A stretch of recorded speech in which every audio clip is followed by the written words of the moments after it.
ராதே கிருஷ்ணா. வணக்கம். நான் உங்கள் சிகியம்மா பேசுகிறேன். காந்தரோடு ஒரு பயணத்தில் இன்றைக்கி விவேகானந்தர் யாருக்கு கடிதம் எழுதுனாரு அப்படின்னு சொல்லி பார்க்க போகிறோம். நேற்று யாருக்கு எழுதுனாருன்னு ஞாபகம் இருக்கா? மிஸ்ஸஸ் ஜிடபிள்யூ ஹேல் அப்படிங்கிறவங்களுக்கு.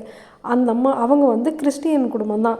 ஆனாலும் அந்த அம்மாவை மதர் அப்படின்னு சொல்லிட்டு அவங்களுடைய கணவரை ஃபாதர் போப் அப்படின்னும் அவங்களுடைய குழந்தைங்கள சகோதரிகளாகவும் குழந்தைங்களாகவும் அவர் நினச்சிருக்காரு.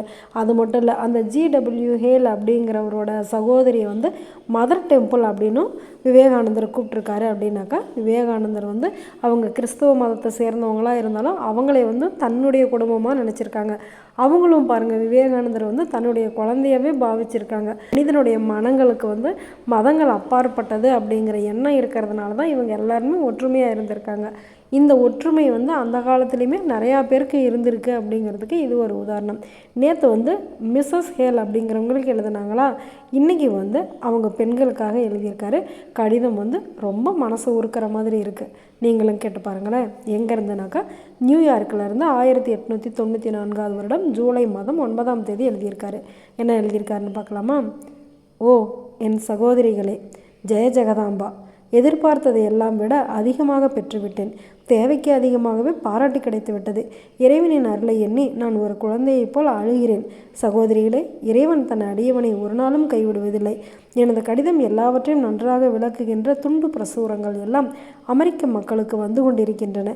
அவற்றில் குறிப்பிடப்பட்டுள்ளவர்கள் எங்கள் நாட்டின் மாமனிதர்கள். கூட்டத்தின் தலைவர் கல்கத்தாவில் பிரபலமானவர்.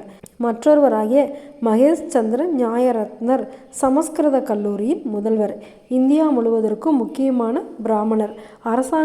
அரசாங்கத்தாராலேயே அவ்வாறு அங்கீகரிக்கப்பட்டவர். கடிதம் உங்களுக்கு அனைத்தையும் விளக்கும். சகோதரிகளே, எவ்வளவு கெட்டவன் பார்த்தீர்களா? நான் இவ்வளவு கருணைக்கு இடையிலும் என் நம்பிக்கை சில வேளைகளில் ஆட்டம் கொடுக்கிறதே. நான் இறைவனின் கைப்பிள்ளை என்பதை ஒவ்வொரு கணமும் கண்டு கொண்டிருந்தும் மனம் தளர்ச்சி அடைகிறதே. சகோதரிகளே, இறைவன் ஒருவர் இருக்கிறார்.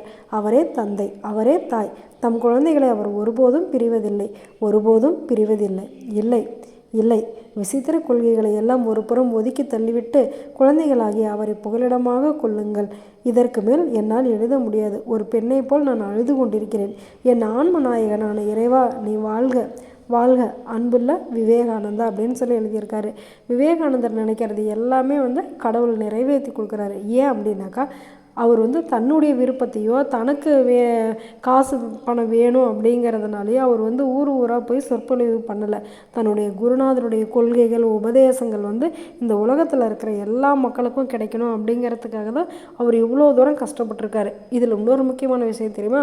விவேகானந்தருக்கு வீசிங் ப்ராப்ளம் கூட இருந்திருக்கான். அப்படி இருந்துமே அவருடைய உடல் நலத்தையும் பொருட்படுத்தாமல் நம்மளுக்கெல்லாம் ஒரு நல்ல எதிர்காலம் வேணும் அப்படிங்கிறதுக்காக தான் அவர் போய் இவ்வளோ கஷ்டப்பட்டிருக்காரு. நினைக்கும் போது இந்த நாட்டுக்காக நம்மளும் ஏதாவது செய்யணும் அப்படிங்கிற எண்ணம் தினம் தினம் நம்மளுக்கு தோணணும்.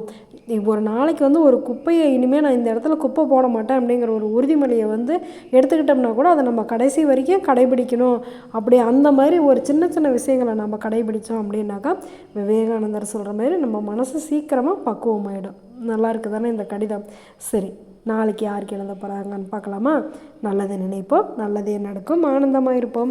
ஓகே, பாய். ராதே கிருஷ்ணா.